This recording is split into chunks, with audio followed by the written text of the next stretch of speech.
Now let's talk about the central limit theorem, which is quite important from a sampling perspective. For short, it's CLT, so you can see CLT in the future quite a lot.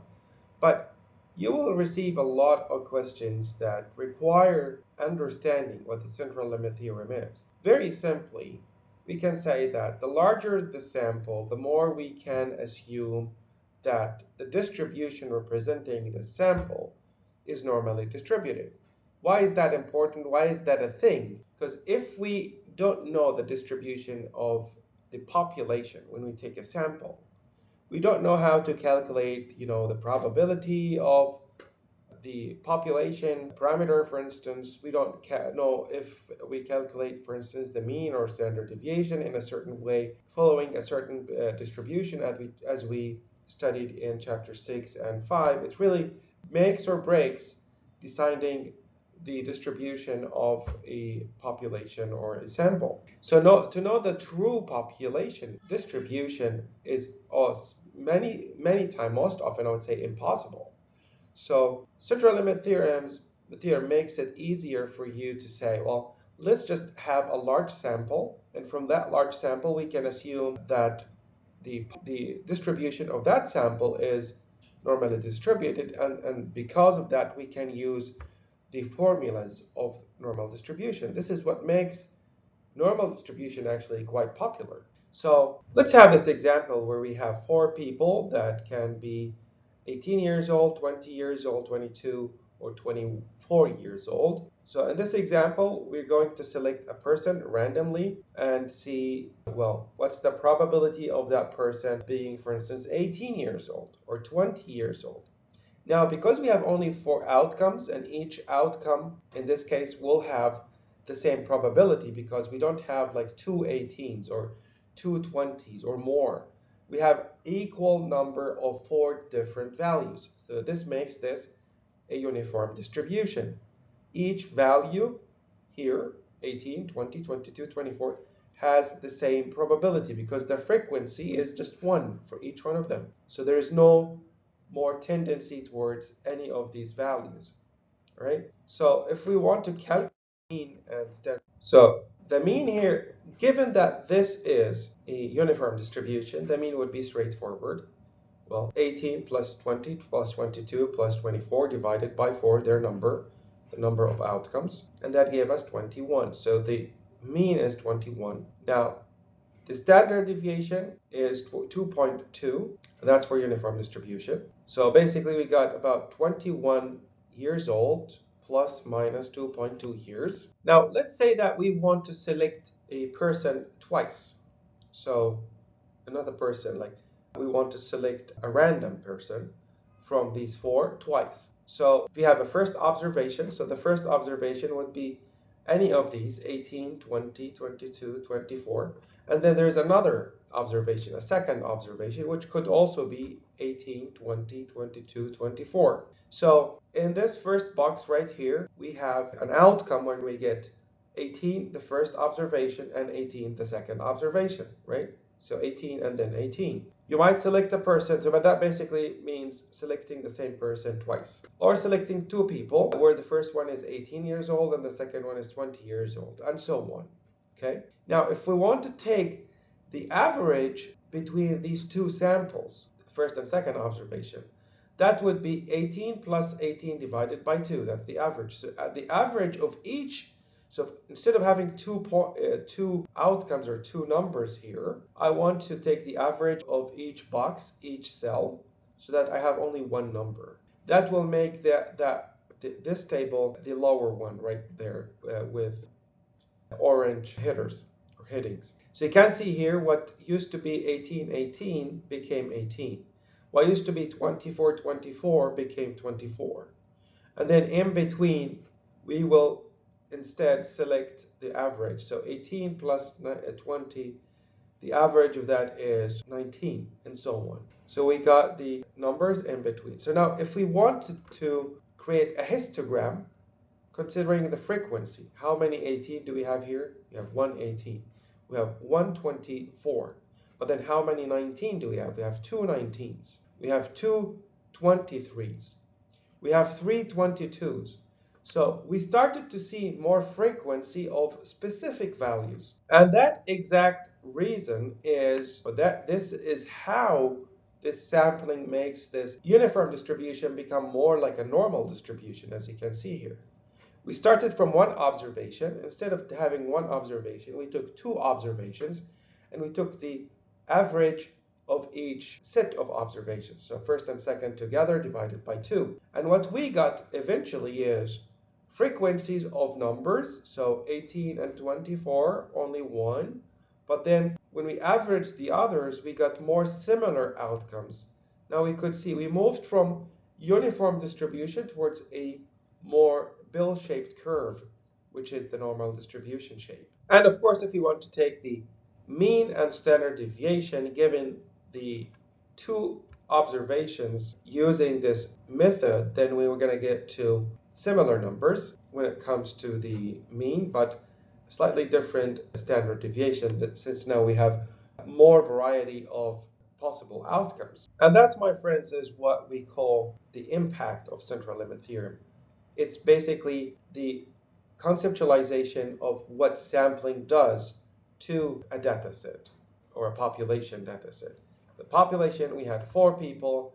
When we sampled from them twice, we got a bell-shaped curve already. Okay? The more we increase that number, the more bell-shaped it gets. So the more and more closer to the perfect shape of a normal distribution. Now, the central limit theorem specifically says if you have a large sample size of 30 or more, we can confidently assume that the distribution of our sample is, what in this case? Is normally distributed. So even if we don't know the population distribution, let's say the population distribution is unknown, we don't know it at all. If we want to work with inferential statistics, all we need to do is just select 30 or more members of that population, or basically take a sample of 30 or larger size, and then you can assume that this is normally distributed, basically. And then again, this is quite helpful because most of the time we don't know the population distribution. And to kill our doubts, we only need to sample for or shoot for a larger sample size just to get around this threshold. Now, you're going to remember this because we touched upon it in the previous chapters. What we call when we do sampling, of course, we have some sort of error in our sampling because we know that it's not necessarily correct or accurate 100%. We capture this through what we call the standard error of the mean, or the sampling error. The sampling error is very similar to the standard deviation symbol, so sigma. This is the population one, so we're using sigma. If it's the sample one, then we use S instead. But let's assume this is a population. The standard error of the mean. So in here, mean represents all the possible sample means computed from all possible random samples of a given size, okay? Similar to what we did before. Now here, let's assume that we have a sample error. That would be the sampling error, or the standard error of the mean. We're gonna see this quite a lot. It has the same symbol, but then there's the little x bar, and this x bar represents the sample mean. And here, mu represents this again. This is the population standard deviation, population mean, all the possible outcomes, but this is the sample. So x bar is the sample. This is the standard error of the mean, which equals standard error divided by standard deviation, divided by the square root of n. So n is the sample size. This is how we calculate this. Very important for any calculation in the future.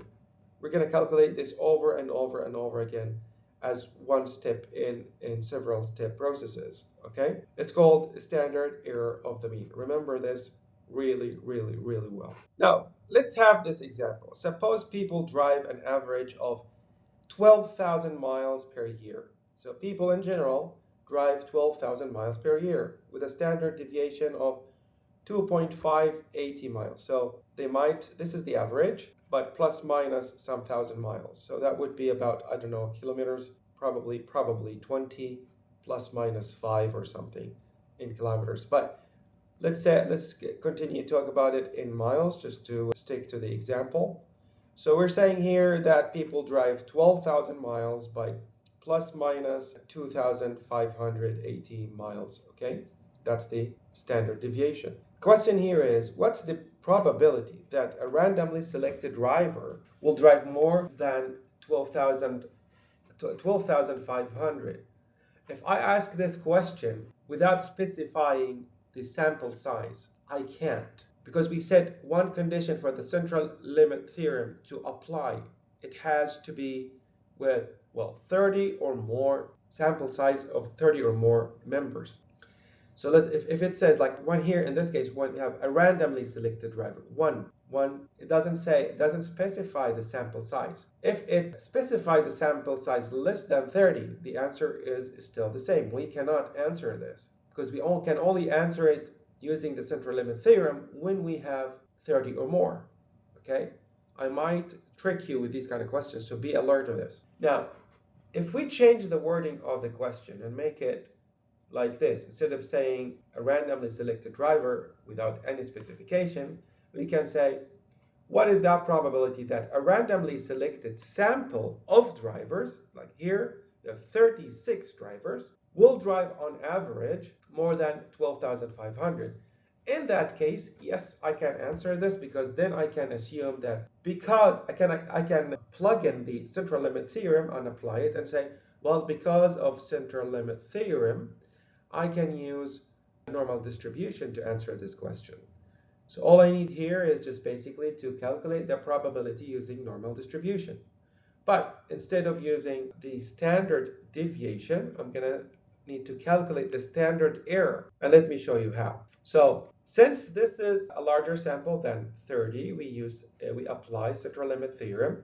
So x bar will be normally distributed, the x bar that we're trying to find the probability of, with a mean and standard deviation. We have the mean, the assumed mean, 12,000, right? Then the standard deviation here, we said it's the population standard deviation. So for some reason, we know the population standard deviation, I don't believe is true. Usually this is not realistic, but let's play along. Well, chapter 8, 9, and 10 will go into the scenarios of when we know this and we don't know it and what we should do in each one of these situations. But now let's assume that we know the population standard deviation, and it's about, I think, 2,580 divided by the square root of 36, and 36 is the sample size, and that gives us a standard error of 430. So from that, since we have this now, we can calculate the probability. So how do we calculate the probability given the standard error that we've just calculated? Well, remember the z-score calculation, it's the same. Instead of using standard deviation, we're going to use standard error. And instead of using the population mean, we're going to use the mean that is mentioned in the question, the assumed population mean. The assumed population mean is 12,000. Our sample mean, x bar, sample mean, so these are the 36 drivers mean. Here we assume that it's 12,000 from the question. So 12,000, all drivers on average drive 12,000 miles. So it's going to be 12,500 minus 12,000. That's the difference. And since this is larger than the assumed mean, then it's a positive z-score. So we're going to get 500 divided by 430. Here, that's the standard error of the mean. It's not the standard deviation, so that you don't fall into that mistake, since now we have a sample involved.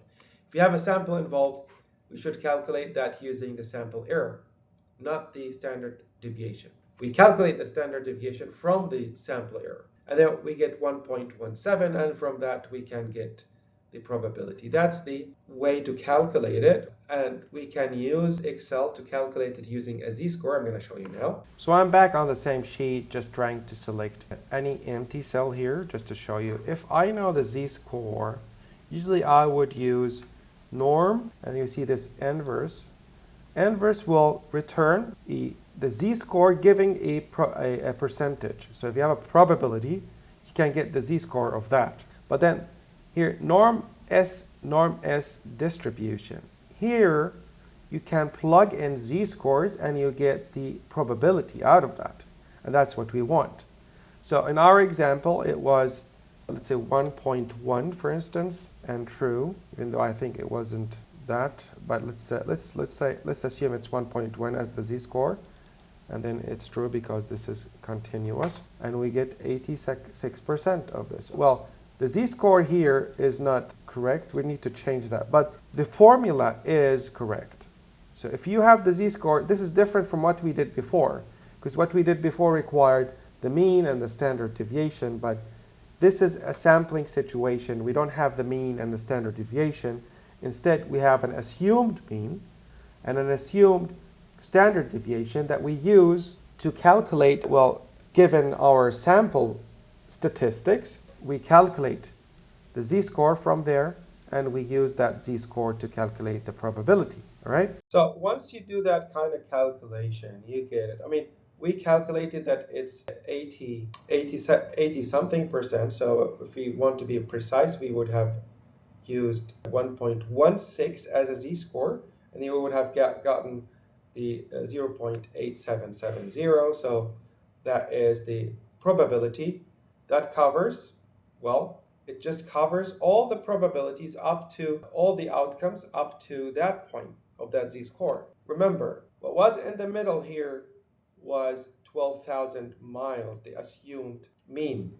But the probability that we're trying to figure out is, well, what is the probability that people will drive more than 12,500, right? So in that case, we want the probability of the remaining area, this area right here. It's 1 minus the probability of what we've calculated, right? So we've calculated 87, that would be then the remaining part, which is 1 minus 87%, which is 12%. So the probability that people that we select randomly will drive or will have an average that is more than 12,500 would be 12% in this case. So calculating the standard error, and then from there you calculate the z-score, and then finally you find the probability depending on what the question is all about. Now, the central role of the central limit theorem is not just to calculate this, but it's actually to track or check the validity of claims. So someone says, well, we believe that a certain, well, the average student height would be, I don't know, 1.7 meters. Well, we can do some sort of sampling and see how far the sample mean is from that assumption. And based on that, we can judge whether this is a valid or not valid assumption. We can say, well, it's really not likely that the average height of students is 1.7 meters, because our sample shows like, well, the average is 1.6, for instance. And this distance is significant, is big from a statistical perspective. We're going to do all this, and the next two chapters or 3 chapters are all about this, are all about the comparison of how far we are from that. And we're going to get to that in baby steps. All right. So let's have this example, and in this example we have a sport club, or let's call it health club, where we have too many members, and someone claimed that the average age of people or members in that sport club is 37 years old.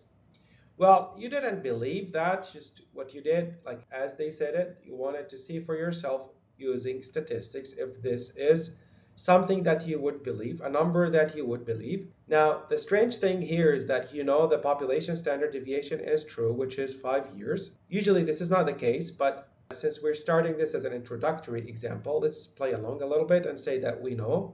So basically we know the standard deviation, but we don't know the mean, which is usually not the case. But let's say that we do, and we want to make sure that, well, this 37 years old number here is believable. So the question here is asking you to do a sample. So you go there and select some members from that club and ask them about their ages and take an average of their ages. And that came as 36.1, all right? Now we're going to go through 3 steps again. We're going to find the standard error of the mean, which is basically the population standard deviation that is stated right here, divided by the square root of n, which is the sample size. Okay. Then we're going to calculate the z-score. Since we know this and we know the standard error, we can use the formula of z-score. So that's going to be the sample mean minus the sample mean 36 minus 37, the population or claimed population mean, divided by the standard error that we calculate in step 1. Right? And after that, we need to determine the probability that the probability that this sample that we took, here is the explanation. This is going to twist your mind a little bit. Now, if we want to take a sample and get 36, is it possible that 37 would be the mean, the true mean, and then we take a sample and it turns out as 36? What's the probability of that? If it's less, if it's 36 or less, it's going to get clearer once we start to solve the example. So hang on there. I'll try to explain this as much as I can. And if you don't get it now, don't worry. Just try to wrap your head around it later. We're going to go through several examples of that kind. Now let's move to Excel. And that is the second sheet on the same chapter 7, questions only. Now, a good practice when you work with this is that you have the wording in front of you, and you can also draw the bowl-shaped curve and put numbers on that to better imagine where you're going with that. This is really strongly recommended for you to stay focused, right? So this is a question that has more than 30 members, so we have 40 members here, which means that we can apply central limit theorem, assuming that the sample that we draw is normally distributed, right? Let's assume that this is our bowl-shaped curve. Let me clean that a little bit. It doesn't look nice. Let's do it more. Starting with the line, all right? And then we start with the curve after that. So this is a bowl-shaped curve. What we have in the middle right here is the value. So the claimed mean here is 37, right? And the sample, so this is a claim. This is claim, all right? Can be correct, can be not. We have no. But then what we have as evidence is 37. They're 36.1. Let's assume that 36 is right here. That is the evidence. This is claim. This is evidence. Evidence, all right? Again, I'm using my right hand. I'm lefty, so it takes me some while. And then that claim here is called U X bar because that's a claim population mean, while the evidence here, that is what we have, it's X bar. We want to find the corresponding z-score. What is the z-score of this X bar? What is that? To be able to calculate the probability right here. And to calculate that z-score, we need the standard error. Now, the difference between standard error and standard deviation is this subscript. Standard error has this X bar symbol next to it. And whenever we have sampling, it's either an X bar or a P proportion. We're going to get to that later. All right. So let's move to the question. We need to calculate this, and this is usually X bar. Sorry, that's the standard deviation divided by the square root of n. And n in this case is the sample size. So this is square root of 40, all right? And that is mentioned as 5 years. So we got 5 years divided by the square root of 40. Okay, let's calculate that and see what we get. We have it right here. So 5 divided by the square root at equal 5 divided by the square root of 40. X bar, that's given to us, 36.1. Sometimes it's not given to you. Sometimes you get a list of observations, and then you need to calculate this step 2. And then you have, this is the claimed 37. Now, what is the z-score? What is this number right here? We followed this formula. It's very similar to the formula that we calculated before for z-scores. So X bar, which is Wasn't it 36.1? Yes, let's make that clear. So that is going to be, don't forget the brackets, 36 minus 37 divided by the standard error. So we have about, this is rounded, so this is actually different from this, rounded to two decimal places. Now, what's the probability right here? Now we use the one that I introduced earlier, not the norm distribution. Norm distribution requires mean, specified mean, and standard deviation, which is something that we're trying to test now. We don't have that, right? It's claimed. We calculated using the standardized one. We have z-score that we want to test, right? So we calculated the z-score, and that's cumulative, and we get about, if we want to round that to two decimal places, it will be 13%. So this area right here is 13%. Now, what is this 13%? This is what usually twists people's mind. If we take a sample, what's the probability that that sample mean is 36 or less? That is 30%. Okay, that's the probability that when we take a sample, considering 37 is the true population mean, what's the probability that the sample mean, what's the probability that this x is going to be 13% or less? Well, if this number is not that small, right, then we say, well, the probability is, well, the claim is probably reasonable. We don't reject it. We don't have enough evidence to say that this is possible. Now, if you probably notice here, if our sample mean came as, let's say that our sample mean is 30, right? Now, when this is 30, we have z as -8, which is really far here.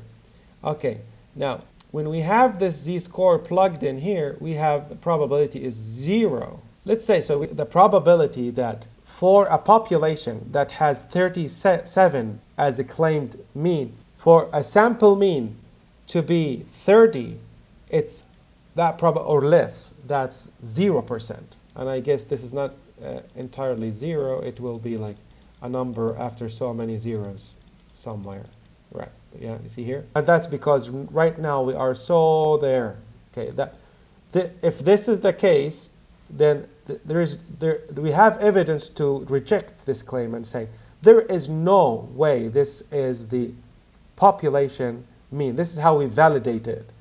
Why is that? Because our sample is so far from it, it makes the probability of it being a sample mean to a population mean of this very, very, very small. Let's increase that a little bit to, well, instead of 37, let's say 34, for instance. Okay. Now we see that the probability is getting a little bit higher, but it's still very, very small. Usually, it's very, very, very small. So let's make that 30, 35. Now it's about 0.5%. So it's not even 5%, 0.05%. So let's make that 35. Now we got to 2%. 2% is somewhere right here. Okay? So it's going to be 2% is going to be somewhere right here, right here. Now, usually statisticians would say anything that is less than 5% is considered a small probability. So it makes you question whether this is actually the claim or not, whether you can reject it or not. Okay? And we're going to go more and more into that in chapter 8, chapter 8 and chapter 9. But let's just say this, that this 12 or 13% that we got is considered large, so it makes us actually not necessarily reject the claim because, well, the probability that this 36 is a sample mean to a population with 37 as the population mean is 13%, which is more than 5%. So it can happen. This is what we say. And here is the wording. I know it might take you some time to read this 2, 3, 4 times to understand what it means. So again, this is a question of the sample mean. Is this a sample mean going to be this number or less? The probability of that being the case for a population standard deviation, for a population mean of 37? If yes, then this has to be 5% or greater. If it's less than 5%, then it's considered actually too small. It's not mentioned here in this question because we're going to go through that really more deeply in later chapters. And this is to answer any question that you might have right now, like a general rule. How far or how small is that probability far from the claim that should be for us to actually not to reject the claim and not believe it or not support it? And then as you can see here, this is 5% but divided by 2 tails, because some of the questions would ask you, well, less than or greater, less than or greater 2. So we have, you shouldn't be far from the mean, the claimed mean in any of the directions. It's called a two-tailed test. We're going to take that into consideration in future chapters. But you can at least determine those what we call confidence intervals. We have a whole chapter about them. Confidence intervals. You can calculate them using the standard error.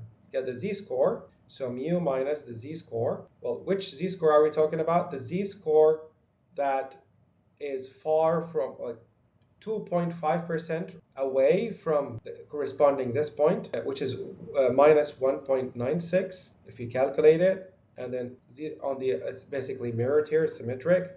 So this is 1.89 or 1.96, sorry. So you can calculate in the previous example, if 37, okay, what would that be as confidence interval? Around this, that would be certain values here. So 37 would be probably something like 35.78 or something. So this is the lowest limit after which you reject the claim. And here would be the highest number after which you reject the claim. So if you take a sample and it has less sample mean than 37, as we said here, sorry, 35.7, then you reject the claim from there. And this is how you calculate it for the previous example. So we just plugged in the z-scores, once in minus and once in plus, because they're mirrored. And then we got like actually 35.45. So 35.45 and 38.55.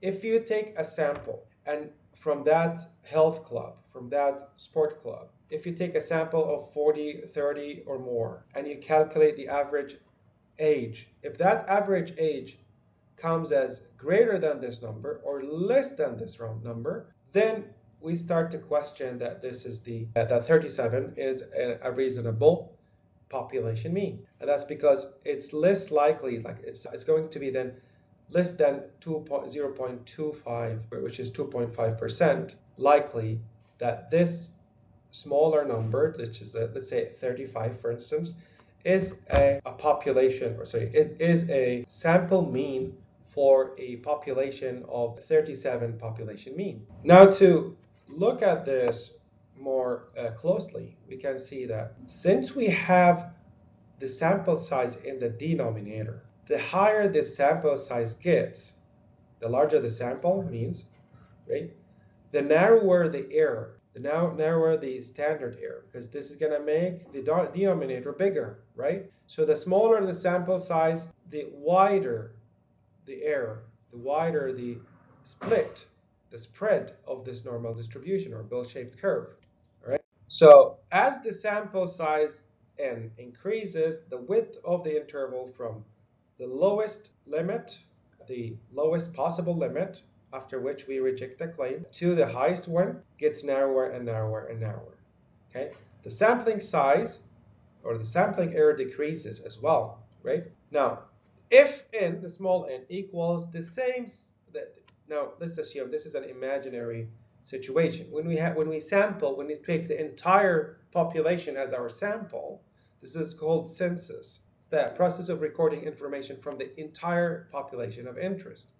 This is when we have just one line, okay? We don't have any error, 0. And this slide is just to show you or give you a flavor of how you can move from any population shape. You don't need to know it, but let's assume that we have these shapes.